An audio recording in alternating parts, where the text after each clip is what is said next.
Ladies and gentlemen. Thank you very much. It's often been said by cynics that it's a good career move to die young. It might have been said, certainly about Dylan Thomas, a week or four before his death at St. Vincent's Hospital in New York. He performed the Under Milkwood play. It had taken a long time to write it. After his death, the obituaries were very kind to him, and they maintained that he was one of the finest writers in the English language of his time.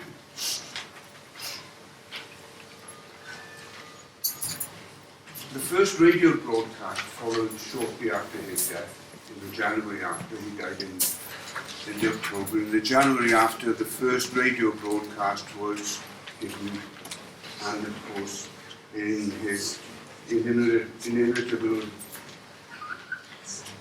mellifluous baritone voice, we had Richard Burton, who will never ever be forgotten for that. And indeed, in the centenary in 2014, in the centenary in 2014, it was said by the Telegraph then that probably Under Milkwood was one of the finest plays for voices ever written. And I'm sure that's the case. Dylan started writing Under Milkwood in his teens. He was a very young man when he started writing Under Milkwood. And he gave it the name, with Bert Trick, he gave it the name of Llareggub, the Valley Llareggub. Now most of you will have known, probably, if you reverse Llareggub and spell it backwards, you have rather a rude word. He based it upon the gallery of characters that he had, the cauldron of his imagination over the years. Particularly so from the sea villages in the Gower, in Llanstefan, Larne, and in New Quay. His observations of these characters throughout led to the exaggerations which we have in Under Milkwood. He did his first readings of the half-formed play in Harvard, London, Cardiff, Tenby, and in some sources they say Porthcawl, although I've never been able to establish where. I think it may be a rumour, but it would be nice to think that he did. He had difficulty completing it. He was always under pressure to complete it, and Douglas Cleverden, who was the producer working for the BBC, actually on one occasion locked him into a room in the BBC studios, and his only companion was a chamber pot in order to complete the event. It was first recorded in the Y Centre in New York, where he had Americans, of course, doing the script. Now the Americans, of course, perhaps not fully understanding the Welsh type of humour, were a little bit nonplussed. And the audience, when they heard this, it is recorded, they just weren't quite sure whether they should be laughing or not. But they started tittling and ended up with a couple of good belly laughs, and I hope you do the same today, if you wish. The play has been translated into over 30 languages and performed hundreds of times on film as well. It is, in some respects, Wales's national play. I regard it as such because all the great and the good for the Welsh theatre scene and entertainment scene in general have taken part in it. Janice has written down a couple of names for me here, just to give you an indication of the number of Welsh performers you will well know who've taken part. Some of them are not Welsh, but most of them are. Well, of course, we've got Richard Burton, Liz Taylor, Sian Phillips, Peter O'Toole, Matthew Rhys, Glyn Houston, Anthony Hopkins, Sir Geraint Evans, Tom Jones.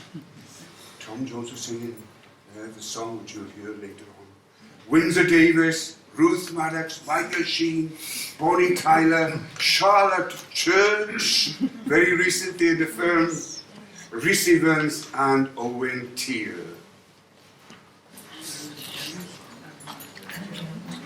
As a play reading group, we have performed this before under the much loved and much missed Liz Sumner, who started our group.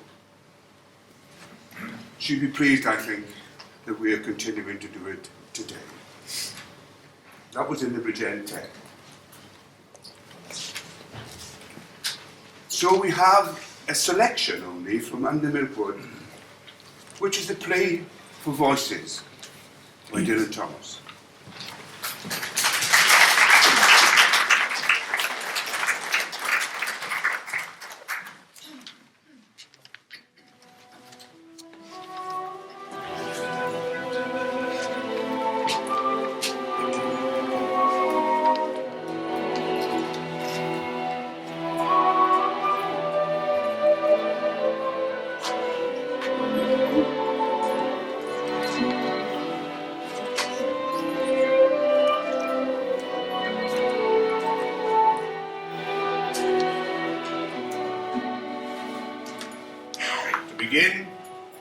At the beginning.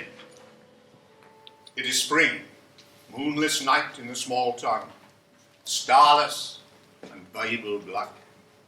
The cobbled streets silent and the hunched quarters and Rabbit's Wood limping invisible down to the slow black,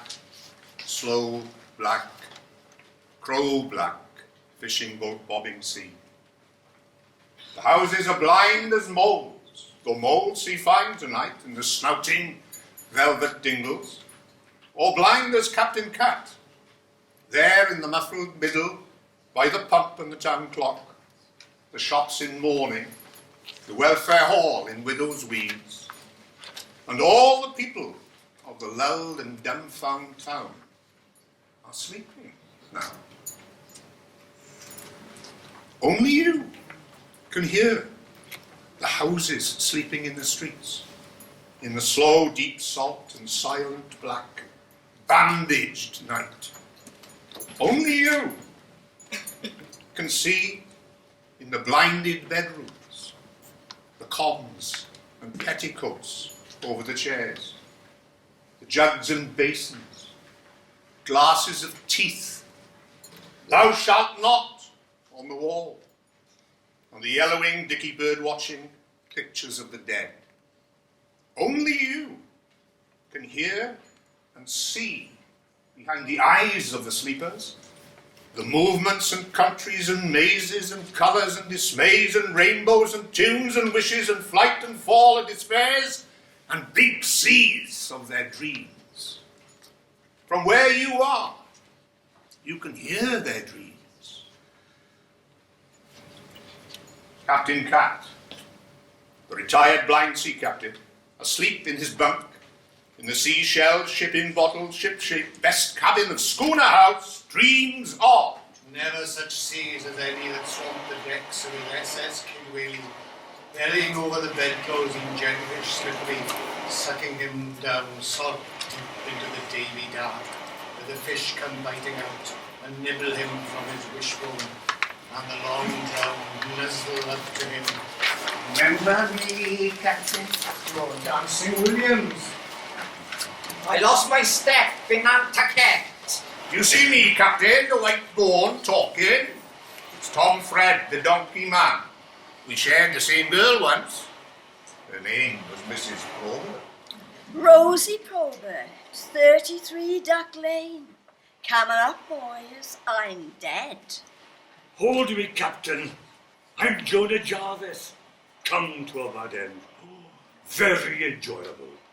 Fred Pomeroy, John C. Longer, born in Mumble, sung like a linnet, crowned you with a flag and tattooed with mermaids. First like a treasure, died of blisters. Escalado yeroles. Curly Bevan, tell my auntie it was me that pawned the Ormolu clock. Aye, Curly. Tell my missus, no, I never. I never done what she said I did, I never did. Yes, they did. And who brings coconuts and shawls and carrots to my Gwen now? How is it above? Is there rum and lava bread? Bosoms and robins. Concertinas. Ebenezer's bell? Fighting and onions? And sparrows and daisies. Tiddlers in a jam jar. Oh, buttermilk and whippets? Rock-a-bye baby? Washing on the line. And old girls in the snow. How's the tenors in Down Ice? Who milks the cows in my squin? When she smiles, is there dimples? What's the smell of parsley? Oh, my dead dears. From where you are, you can hear in Cockle Row in the spring moonless night, Miss Price, dressmaker and sweet shopkeeper, dream of her lover. Tall as the town clock tower, Samson syrup gold mane whacking thighed, and piping hot, thunderbolt based and barnacle breasted, flailing up the cockles with his eyes like blow lamps, and scooping low over her lovely, lonely, hot water bottled body. Myfanwy Price? Mr. Mogg Edwards. I am a draper mad with love. I love you more than all the flannelette and calico, candlewick, dimity, crash and merino, tussore, cretonne, crepon, muslin, poplin, dicky and twill in the whole cloth hall of the world. I have come to take you away to my emporium on the hill, where the change hums on the wires. Throw away your little bed socks and your Welsh wool knitted jacket. I will warm the sheets like an electric toaster. I will lie by your side like the Sunday roast. I will knit you a wallet of forget-me-not blue for the money to be comfy. I will warm your heart by the fire so that you can slip it under your vest when the shop is closed. Myfanwy, before the mice gnaw at your bottom drawer. Will you say? Yes, Mog. Yes, Mog. Yes. Yes. Yes. And all the bells of the tills of the town shall ring for our wedding.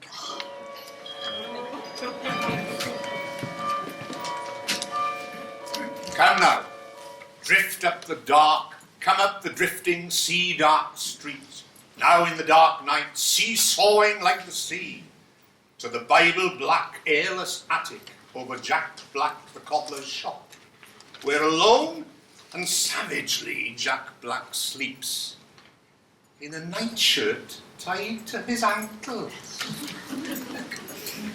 and dreams of chasing the naughty couples down the grass-green gooseberry doubled bed of the wood, flogging the toss-pots in the spit and sawdust, driving out the bare, bold girls from the sixpenny hops of his nightmare. Oh, the heavy, oh, the heavy. And in the little pink-eyed cottage next to the undertaker's lie, alone, the 17 snoring gentle stone of Mr. Waldo. Rabbit catcher, barber, herbalist, cat doctor, quack. His fat, pink hands, palms up over the edge of the patchwork quilt.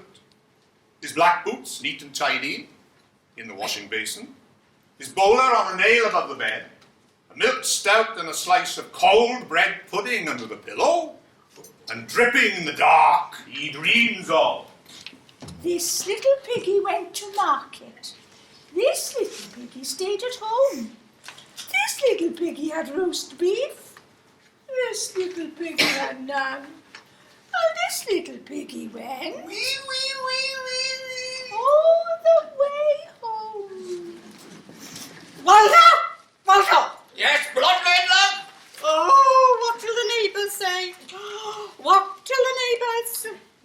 Mrs. Waldo. What she puts up with? Never should have married.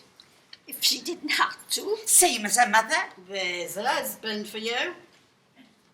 Father, father. And you know where he ended? Up in the asylum, crying for his ma. Every Saturday. He hasn't got a leg. And carrying on. With that Mrs. Beatty Norris. Up in the quarry. And see the baby? It's got his nose. Oh, it makes my heart bleed. What he'll do for drink. He sold the pianola. And her sewing machine. Falling in the gutter. Talking to the lamppost. Using language. Singing in the W. Oh, Mrs. Waldo. Oh, Waldo. Hush, love, hush. I'm widower, Waldo now. Waldo! Waldo! Yes, oh, ma'am. Oh, what will the neighbours say? What will the neighbours say? Black as a chimney. Ringing doorbells. Breaking windows. Making mud pies. Stealing carrots. Choking words. Sawing in the bushes. Playing muffins. Send him to bed without any supper. Give him centrepods and lock him in the dark. Off to the reformatory. Off to the reformatory. Learn him with the slipper on his DTM. Waldo! Waldo! What are you doing with our Matty? Give us a kiss, Matty Richards. Give us a penny then. I only got a halfpenny. Lips is a penny. Will you take this woman, Natty Richards? Dulcie Prothero. Effie Bevan. Lil the glue pot. Mrs. Flusher. Lord Dwan Bowen. To be your awful wedded wife. Oh, no, no, no! Now, in her iceberg white, holily laundered, crinkly nightgown and the virtuous polar sheets, in her spruced and scoured, dust-defying bedroom in Trig and Trim Bayview, a house for paying guests at the top of the town, Mrs. Ogmore Pritchard, widow, twice, of Mr. Ogmore, linoleum, retired, and Mr. Pritchard, failed bookmaker, who, maddened by all bosoming and scrubbing and swabbing, the voice of the vacuum cleaner, and the fume of polish, ironically, swallowed disinfectant. Fidgets in her rinsed sleep, wakes in a dream, and nudges in the ribs. Dead Mr. Ogmore, dead Mr. Pritchard, ghostly on either side. Mr. Ogmore. Mr. Pritchard. It is time to inhale your balsam. Oh, Mrs. Ogmore. Oh, Mrs. Pritchard. Soon it will be time to get up. Tell me your tasks in order. I must put my pyjamas in the drawer, marked pyjamas. I must take my cold bath, which is good for me. I must wear my flannel band to ward off sciatica. I must dress behind the curtain and put on my apron. I must blow my nose In the garden, if you please. in a piece of tissue paper which I afterwards burn. I must take my salts, which are nature's friend. I must boil the drinking water because of germs. I must make my hair tea, which is free from tannin. And have a charcoal biscuit which is good for me. I may smoke one pipe of asthma mixture. In the woodshed, if you please. Oh, and dust the parlour and spray the canary. I must put on rubber gloves and search the peak for fleas. I must dust the blinds and then I must raise them. And before you let the sun in, mind it wipes his shoes. The Reverend Eli Jenkins in Bethesda House gropes out of bed into his preacher's black, combs back his bard's white hair, forgets to wash, pads barefoot downstairs, opens the front door, stands in the doorway, and looking out at the day and up at the eternal hill, and hearing the sea break and the gab of birds, remembers his own verses and tells them softly to empty Coronation Street, which is rising and raising its blinds. Dear Gwalia, I know there are towns lovelier than ours, and fairer hills and loftier far, and groves more full of flowers, and boskier woods more blithe with spring, and bright with birds adorning, and sweeter bards than I to sing their praise this beauteous morning. By Cadair Idris tempest torn, or Moir or Ulva's glory, Carneth Llywelyn, beauty born, Plinlimmon old in story. By mountains where King Arthur dreams, I pen my mawr defiant. Llaregebil, a molil seems, a pygmy to a giant. By Southey, Senni, Dyfi, Edu, Eden, Aled, all, tough and towy, broad and free, Llyfnant with its waterfall. Clyrwyn, Cleddau, Dillais, Do, Ely, Gwilly, Ogr, Nave. Small is our river Dewi, Lord, a BB in a rushy bed. By Carrick-Kennin, king of time, of Erened, is only a bit of stone where seaweed spread, where gulls come to be lonely. A tiny dingle is Milkwood, by Golden Grove and its grounder.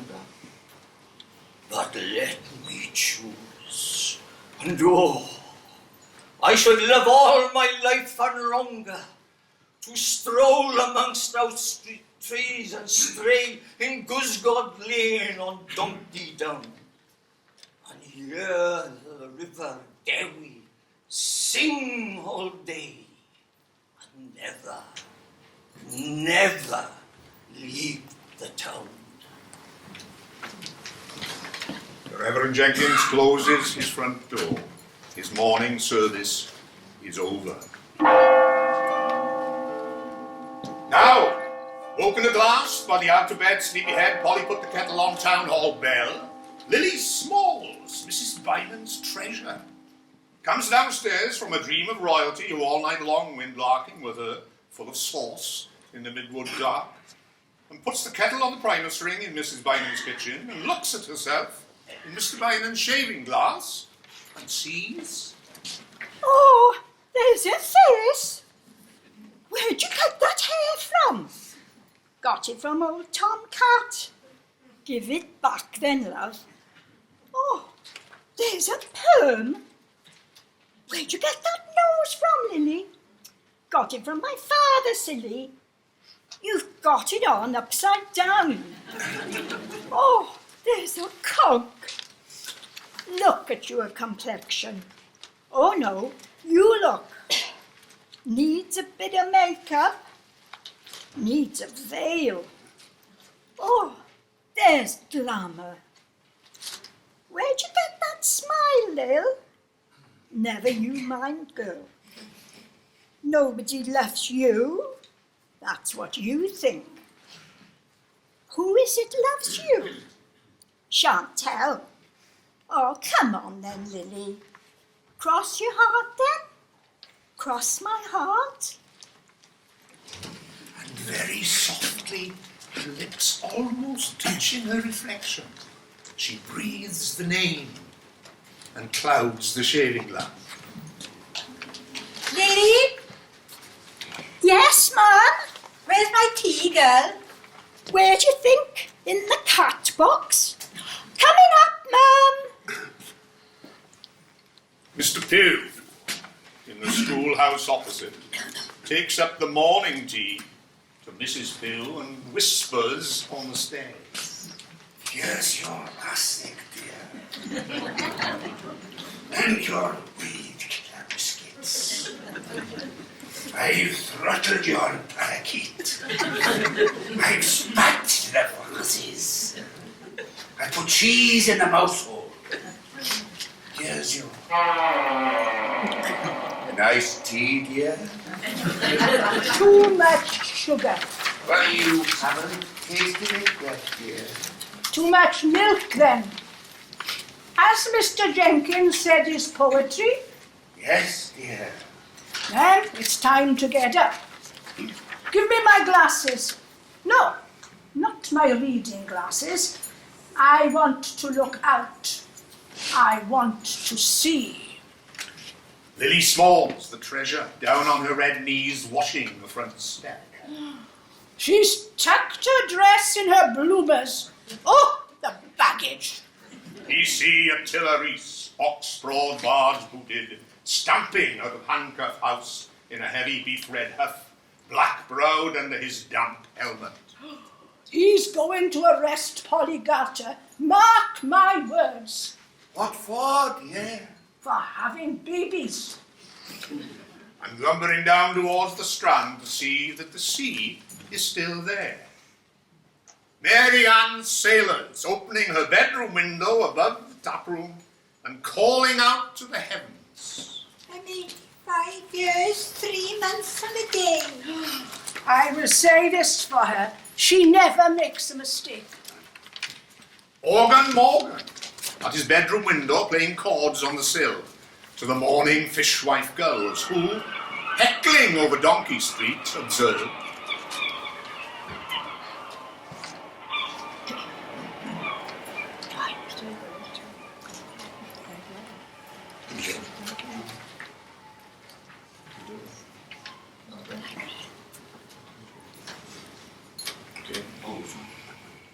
Sorry.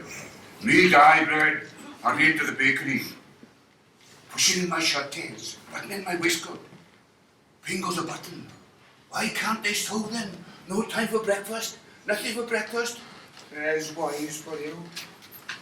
Me, Mrs. Diebread 1, capped and shawled and no old corset. Nice to be comfy, nice to be nice. Clogging on the cobbles to stir up a neighbour. Oh, Mrs. Sarah, can you spare a loaf, love? Diebread forgot the bread. Oh, there's a lovely morning. How's your boils this morning? Oh, isn't that good news now? It's a change to sit down.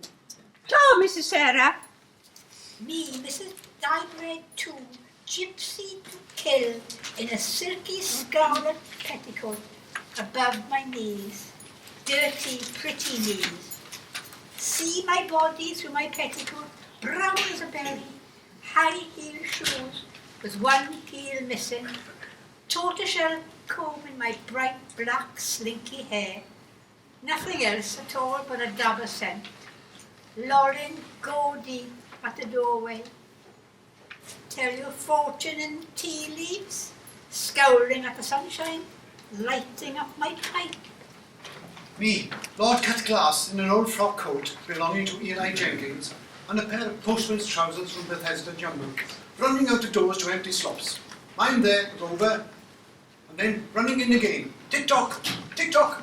Me, no good boyo. Up to no good in the wash house. Me, Miss Price, in my pretty print housecoat, deft at the clothesline, natty as a Jenny Wren, then pit back, black to my egg in its cosy, my crisp toast fingers, my homemade plum and butter pat.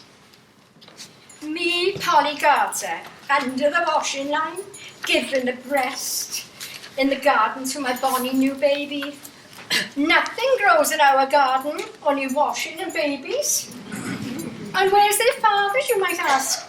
Over the hills and far away. You're looking up at me now. I know what you're thinking, you poor little milky creature. You're thinking, you're no better than you should be, Polly.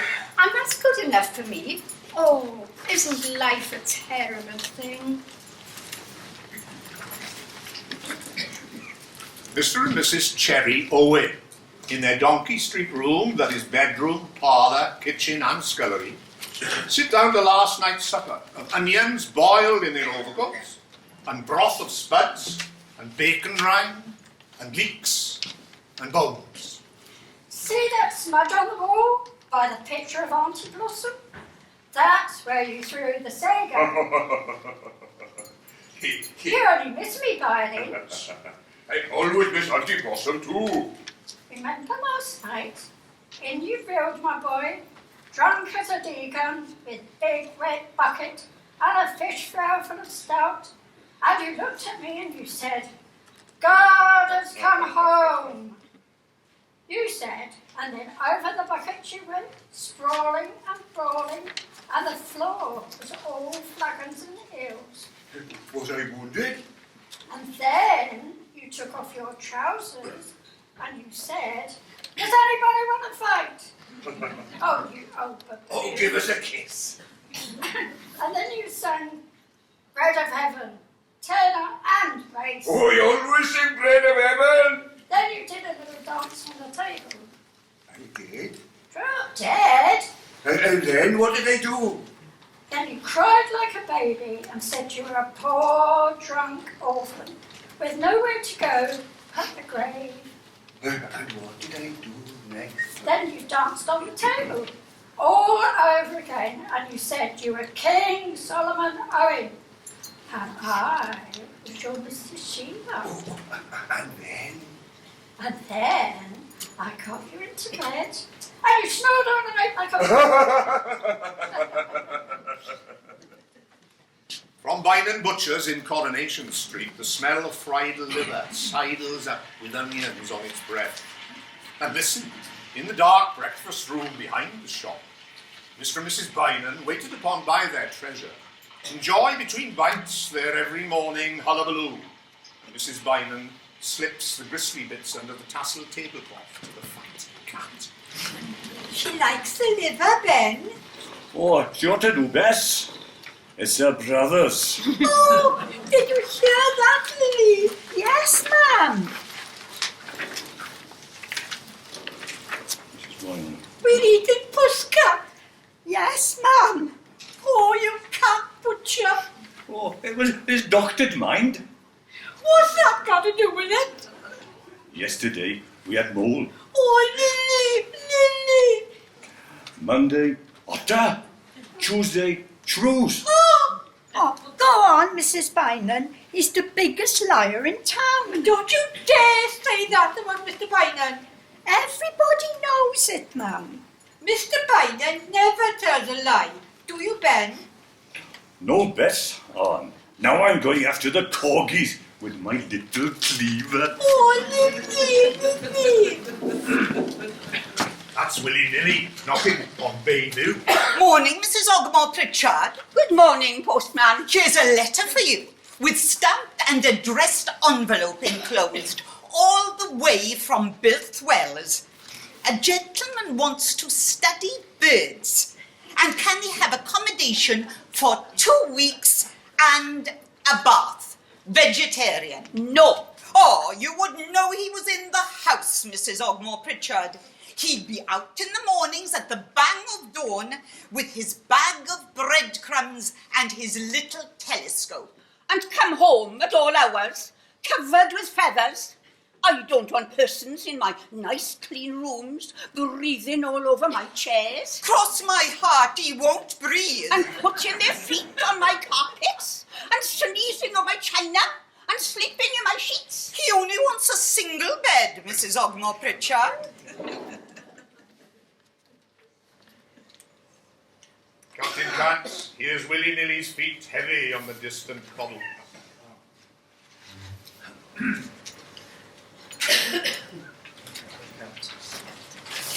And back she goes to the kitchen to polish the potatoes. Captain Cat, here's willy-nilly's feet heavy on the distant cobble. 1, 2, 3, 4, 5. That's Mrs. Rowe's cottage. What's today? Today she gets the letter from her sister in God's lass. How's the twins' teeth? He's stopping at schoolhouse. Morning, Mrs. Pugh.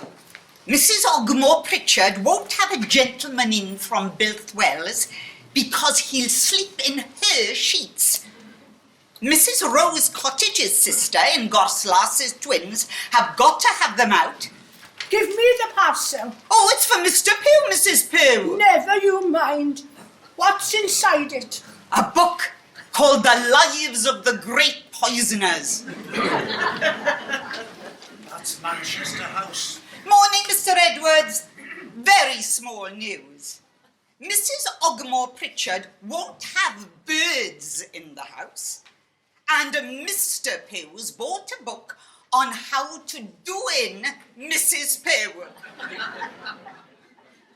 Have you got a letter from her? Ah, Miss Price loves you with all her heart, smelling of lavender today. She's down to the last of the elderflower wine, but the quince jam's bearing up, and she's knitting roses on the doilies. Last week, she sold 3 jars of boiled sweets, a pound of humbugs, half a box of jelly babies, and 6 coloured photos of Llaregib. Yours forever. Then 21 kisses. Oh, willy-nilly, she's a ruby. Here's my letter. Put it into her hands now. Mr. Waldo, a ring to the Sailor's Arms. Pint of stout with an egg in it. There's a letter for him. It's another paternity summons, Mr. Waldo. There's the click-clop of horses on the honeyed cobbles of the humming streets, hammering of horseshoes, gobble, quack and cackle, tomtit twitter from the bird-ounced boughs, braying on donkey down. Bread is baking, pigs are grunting, chop goes the butcher, smilch's bell, tills ring, sheep cock, dogs shout, saws sing. This is Organ Morgan's general shop. Everything is sold. Custard, buckets, henna, rat traps, shrimp nets, sugar, stamps, confetti, paraffin, hatchets, whistles. Mrs. Ogmore Pritchard, la-di-da. Got a man in Bilthwells. And he got a little telescope to look at birds. Willy-nilly said. Remember her first husband? He didn't need a telescope. He looked at them and dressing through the keyhole, and he used to shout, "Tally-ho!" Mr. Ogmore was a proper gentleman, even though he hanged his collie. See Mrs. Butcher Bynan? She said Butcher Bynan put dogs in the mincer. Go on, he's pulling her leg. Don't you dare tell her that. That's a dear. Or she'll think he's trying to pull it off and eat it. Dad, there's a nasty lot live here when you come to think of it. Look at that no good boyo now. Too lazy to wipe his snout, and going out fishing every day, and all he ever brought back was a Mrs. Samuels. Been in the water a week. And look at Ocky Milkman's wife that nobody's ever seen. And he keeps her in the cupboard with the empties. And think of dye bread with 2 wives. One for the daytime, one for the night. Men are brutes on the quiet. And how's Organ Morgan, Mrs. Morgan? You look dead beat. It's organ all the time with him. Up every night until midnight playing the organ. Oh, I'm a martyr to music.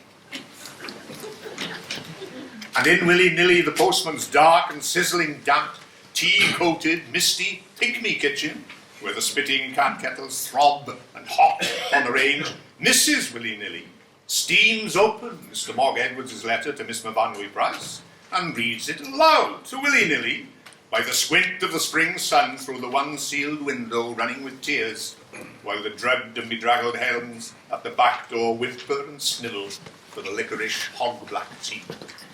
From Manchester House, Llaregib, sole prop, Mr. Mog Edwards, late of Tulk. Linen draper, haberdasher, master tailor, costumier, for West End negligee, lingerie, tea gowns, evening dress, trousseau, layettes, also ready to wear for all occasions. Economical outfitting for agricultural employment, our speciality. Wardrobes bought among our satisfied customers, ministers of religion and JPs. Fittings, by appointment, advertising weekly in the Top Bugle. Beloved Myfanwy Price, my bride in heaven. I love you until death do us part, and then we shall be together for ever and ever. A new parcel of ribbons has come from Carmarthen today, all colours of the rainbow.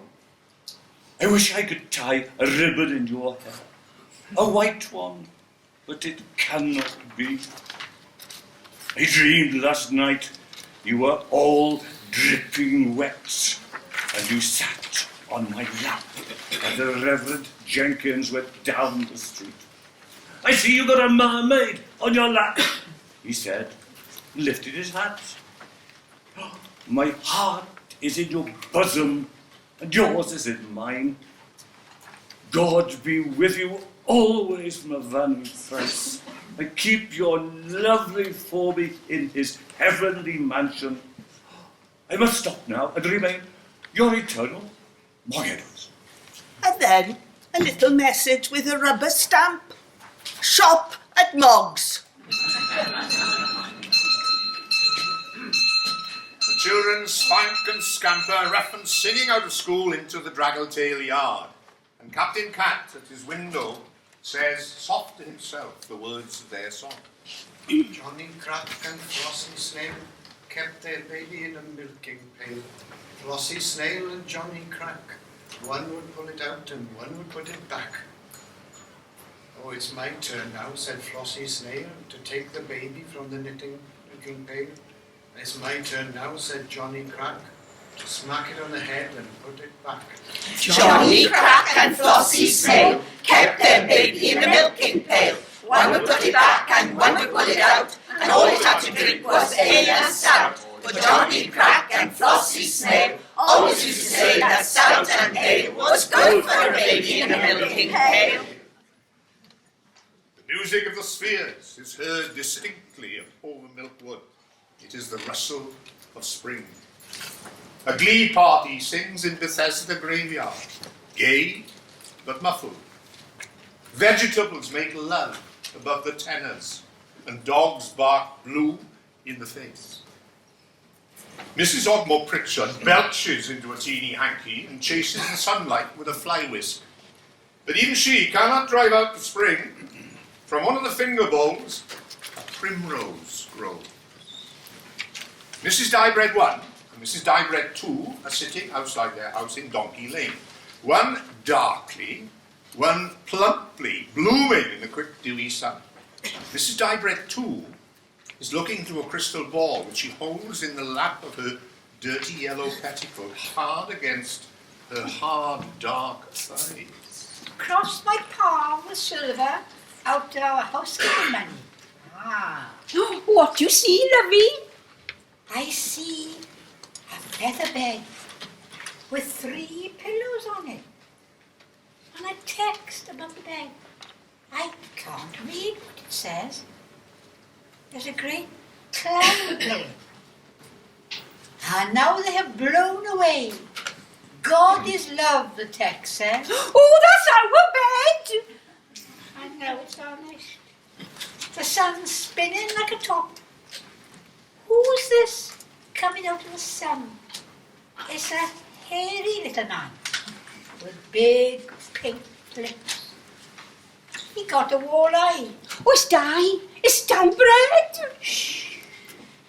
The feather bed's floating down. The little man has taken his boots off. He's pulling his shirt over his head. He's beating his chest with his fists. He's climbing into bed. Go on, go on. There's 2 women in bed. He looks at them both with his head cocked on one side. He's whistling through his teeth. Now he grips his little arms around one of the women. Which one?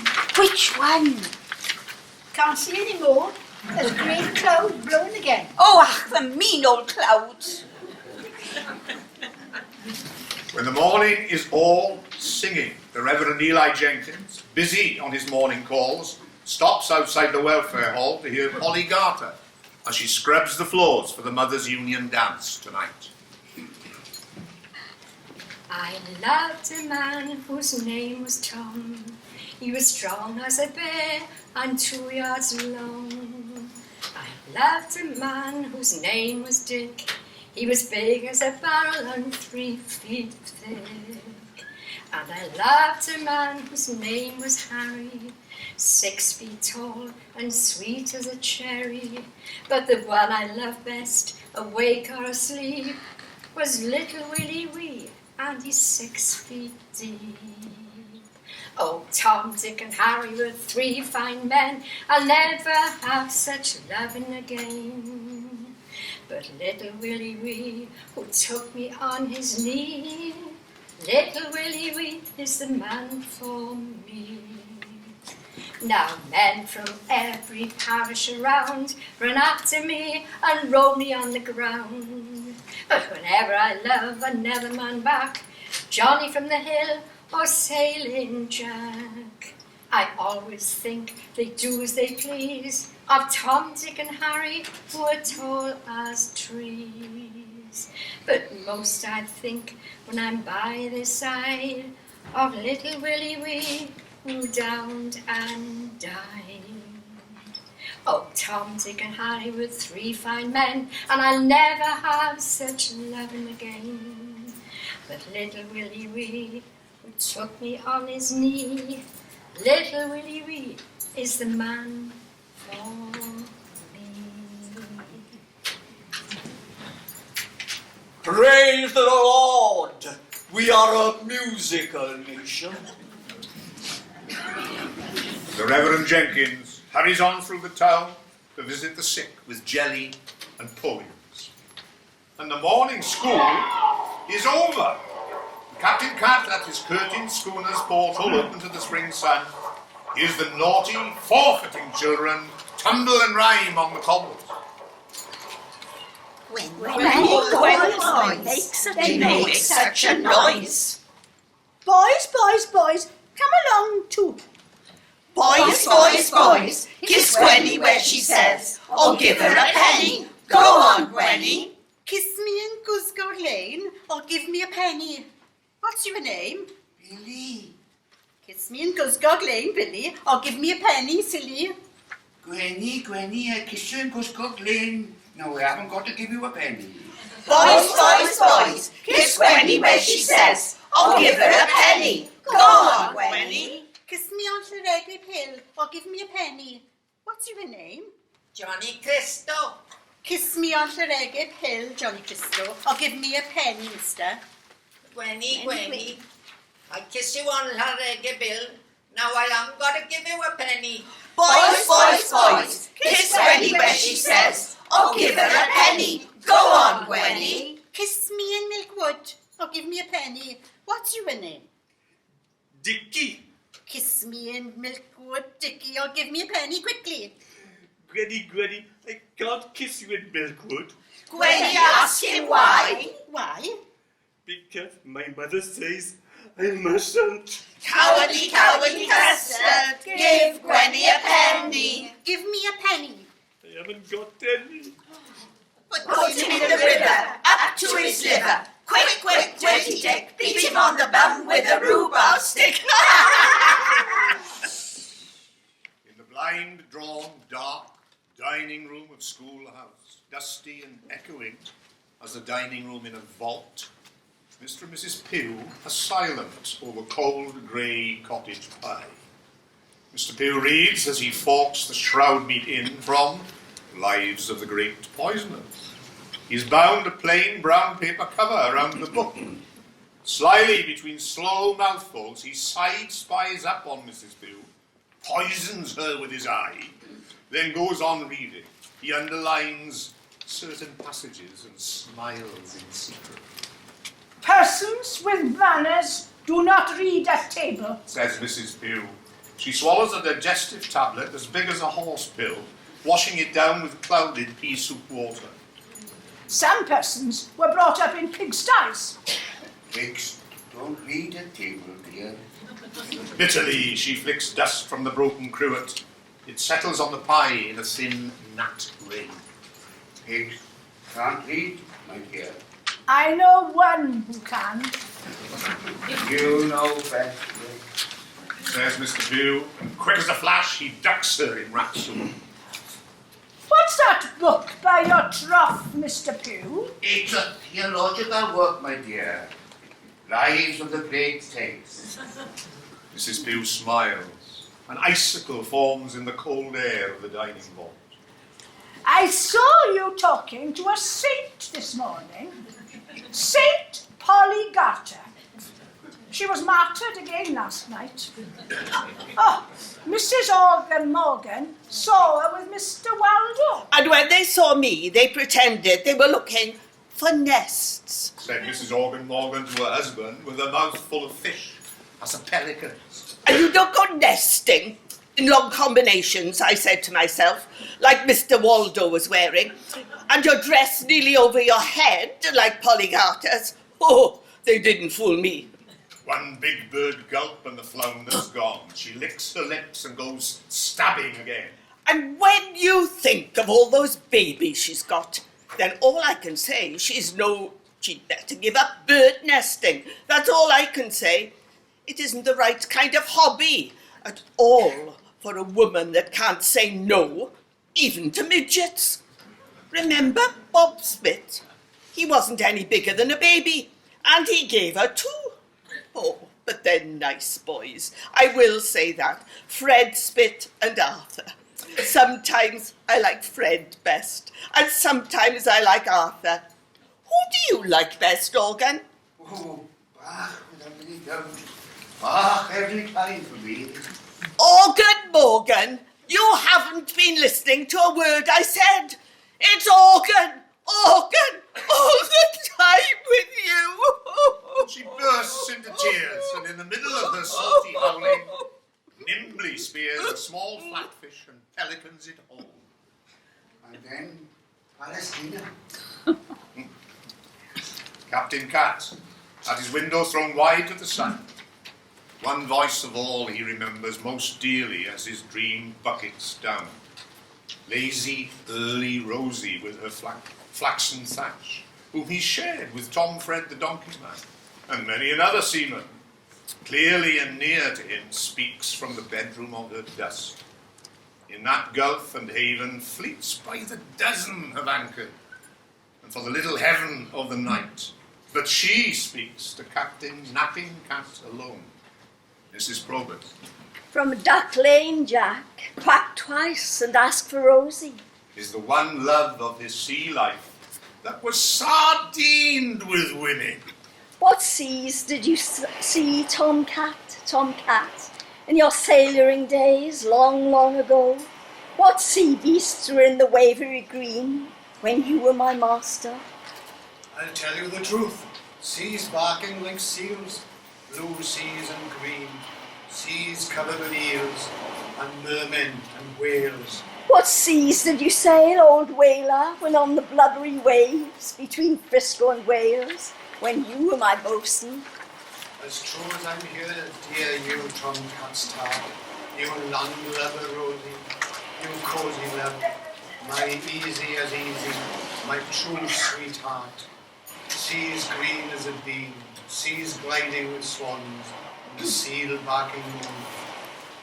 What seas were you rocking, my little deckhand, my favourite husband, in his sea boots and hanger, my duck, my whaler, my honey, my daddy, my pretty sugar sailor, with my name on your belly when you were a boy, long, long ago? I'll tell you no lies. The only sea I saw was the seesaw sea with you riding on it. Lie down, lie easy. Let me shipwreck in your thighs. Knock twice, Jack, at the door of my grave and ask for Rosie. Rosie Probert. Remember her? She is forgetting. The earth which filled her mouth is vanishing from her. Remember me? I have forgotten you. I am going into the darkness of the darkness forever. I have forgotten that I was ever born. Look! Says a child to her mother as they pass by the window at Schooner House. Captain Cat is crying. Captain Cat is crying. Come back. Come back. Up the silences and echoes of the passages of the eternal night, He's crying all over his nose. says the child. Mother and child move on down the street. He's got a nose like strawberries. Now the town is dusk.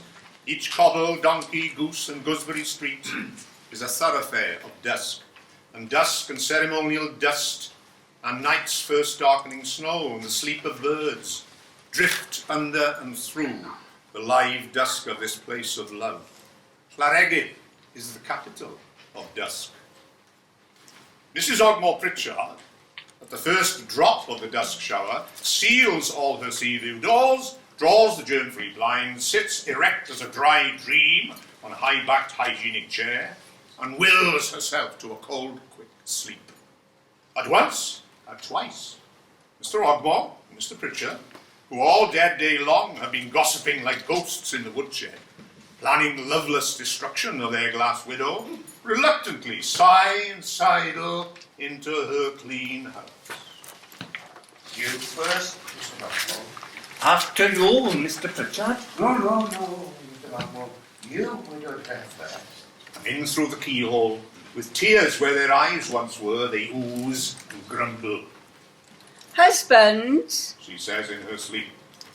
There is acid love in her voice for one of the two shambling phantoms. Mr. Ogmore hopes that it is not for him. So does Mr. Pritchard. I love you both. Oh, Mrs. Ogmore. Oh, Mrs. Pritchard. Soon it will be time to go to bed. Tell me your tasks in order. We must take our pajamas from the drawer, my pajamas. And then you must take them off. Down in the dusking town, May Rose Cottage, still lying in clover, listens to the nanny goats chew. Draws circles of lipstick around her nipples. I'm fast. I'm a bad lot. God will strike me dead. I'm 17. I'll go to hell. She tells the goats. You just wait. I'll sin till I blow up. She lies deep, waiting for the worst to happen. The goats champ and sneer. And at the doorway of Bethesda House, the Reverend Jenkins recites to Llaregid Hill his sunset poem. Every morning when I wake, dear Lord, a little prayer I make. Oh, please to keep thy lovely eye on all poor creatures born to die. And every evening at sundown, I ask a blessing on the town. For whether we last the night or no, I'm sure 'tis always touch and go. We are not wholly bad or good, who live our lives under milkwood, and thou I know will be the first to see our best side, not our worst. Oh, let us see another day, bless us this holy night, I pray, and to the sun we all will bow, and say goodbye, but just for now. Blind Captain Cat climbs into his bunk like a cat he sees in the dark. Through the voyages of his tears, he sails to see the dead. Dancing Williams. Still dancing? Jonah Jarvis. Curly Bevan Skull. Rosie with God. She has forgotten dying. The dead come out in their Sunday best. Listen to the night breaking. Organ Morgan goes to chapel to play the organ. He sees Bach lying on a tombstone. Johann Sebastian. Oh! Johann Sebastian. Mighty Bach. Oh, Bach, Bach! To hell with you. Says Jerry Owen, who is resting on the tombstone on his way home. Mr. Mogg Edwards and Miss Mavanoy Price, happily apart from one another, at the top and the sea end of the town, write their every night letters of love and desire. In the warm white book of Claregib, you will find the little maps of the islands of their contentment. Oh, my Mog, I am yours forever. And she looks around with pleasure at her own neat, never dull room, which Mr. Mogg Edwards will never enter. Come to my arms, Mavanoy. And he hugs his lovely money to his own heart. But I always think, as we tumble into bed, of little Willie Wee, who is dead, dead, dead. The thin night darkens. A breeze from the creased water sighs the streets close under milk-waking wood. The wood whose every tree foot's cloven in the black glad sight of the hunters of lovers. That is a God-built garden to Mary Ann sailors, who knows that there is heaven on earth, and the chosen people of his kind fire in Claregib land. That is the fair day farmhands' wantoning ignorant chapel of bridesbeds. And to the Reverend Eli Jenkins, a green-leaved sermon on the innocence of men. The suddenly wind-shaken wood springs awake for the second dark time, this one spring day.